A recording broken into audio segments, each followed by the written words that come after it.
Halos maihi sa sobrang galit ang isang babae matapos umanong magsalsal ang isang lalaki sa kanyang harapan sa gilid ng daan. Iniimbestigahan na ngayon ng mga otoridad ang reklamo ng isang commuter na pinagsasalsalan umano ng driver ng isang motorila sa gilid ng daan sa may Barangay 17, Cagayan de Oro City. Ayon sa reklamo ng babae na kasama niya ang kanyang minor de edad na anak sa gilid ng kalsada at ikinagulat na lang niya na may motorilang paparating sa kanila at biglang bumaba ang driver at nagpalabas ng patutoy sa kanyang harapan sabay himas ng himas.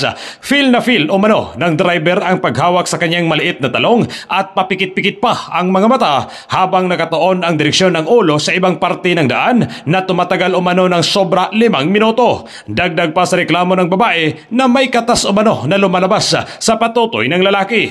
Nang puntahan ng K5 News FM ang Barangay 17, humarap sa team si Barangay Captain Anthony Aterbiri III at ayon sa kanya, na-review na ang CCTV sa barangay at nakitang parang naglalaro lang ng kanyang patutoy ang driver habang nakaharap sa babae na tumatagal lagpas 1 minuto. Ang complaint na yon is yung babae from Consolacion, nag-complain siya regarding sa driver. Yes. Dahil malicious daw, bumaba sa motor and then masturbate.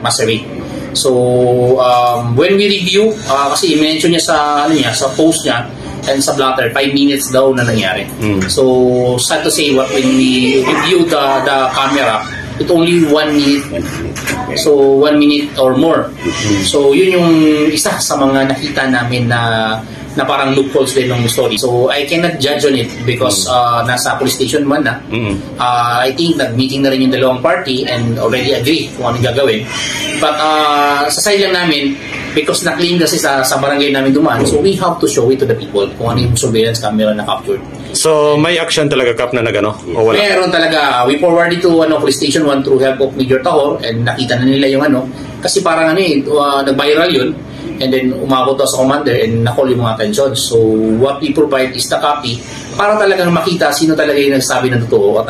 Sa ngayon, pinapaawayan na ng barangay ang naturang reklamo sa Police Station 1, Divisoria. Mula dito sa The City of the Golden Friendship, Cagayan de Oro, ito si Kaki5 Charlie Pere para sa Kampiyon sa Balita, Serbisyo Publiko at Katuwaan sa Cagayan de Oro. 89.3 K5 News FM. Ang iniga balita ang ginadulong sa inyo sang DTX Coffee Mix. Himo sa natural nga sangka pareho sang amarkuso, chia seeds, sugared cane extract powder. DTX Coffee Mix. Nakakapi ka na, naka-detox ka pa. DTX Coffee Mix. Mabakal sa mga butika.